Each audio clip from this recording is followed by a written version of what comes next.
இன்றைக்கான தேவனுடைய வார்த்தை பட்சபாதம். யாக்கோபு 2ஆம் அதிகாரம் 9ஆம் வசனம் சொல்லுது, பட்சபாதம் உள்ளவர்களாயிருப்பீர்களானால் பாவம் செய்து மீறினவர்கள் என்று நியாயப்பிரமாணத்தால் தீர்க்கப்படுவீர்கள். அதாவது பட்சபாதம் என்று சொல்லப்படுகிறது ஒரு தலை சார்பாக நாங்கள் இருக்கிறது, பாரபட்சம் காட்டுவது. அப்படி நாங்கள் செய்கிறோமாக இருந்தால் பாவம் செய்து மீறினவர்கள் என்று நியாயப்பிரமாணத்தினால் தீர்க்கப்படுவோமா? எங்களுடைய தேவனை எடுத்துக்கொள்வோமாக இருந்தால் அவர் பட்சபாதம் பார்க்கிறவர் அல்ல.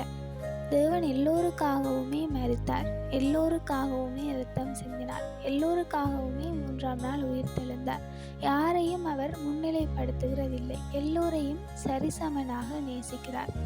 தேவன் எப்படி பட்சபாதம் இல்லாதவராயிருக்கிறாரோ அதே போல தேவனுடைய பிள்ளைகளாயிருக்கிற நாங்களும் பட்சபாதம் இல்லாதவர்களாக இருக்க வேண்டும்.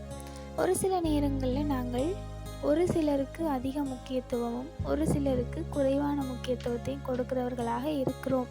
சபைகளில் உள்ள சகோதரர்கள் மத்தியிலும் சரி அல்லது சாதாரணமாக சகோதரர்கள் மத்தியிலும் சரி, நாங்கள் பட்சபாதம் பார்க்கிறவர்களாக இருக்கக்கூடாது. எல்லாரையுமே ஒரே மாதிரி நேசிக்கிறவர்களாய் ஒரே மாதிரி பழகிறவர்களாக இருக்க வேண்டும்.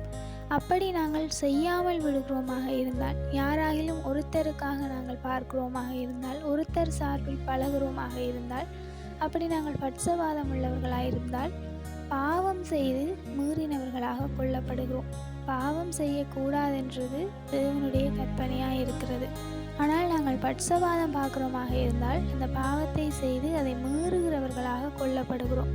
ஆகையால் நாங்கள் எல்லோரையுமே ஒரே போல நேசிக்கிறவர்களாக இருக்க வேண்டும். எல்லோருக்கும் ஒரே மாதிரியான முக்கியத்துவத்தை கொடுக்கிறவர்களாக இருக்க வேண்டும். தேவன் எப்படி பட்சபாதம் இல்லாமல் நேசித்தாரோ, தேவனுடைய பிள்ளைகளாக இருக்கிற நாங்களும் பட்சபாதம் இல்லாதவர்களாக இருப்போம்.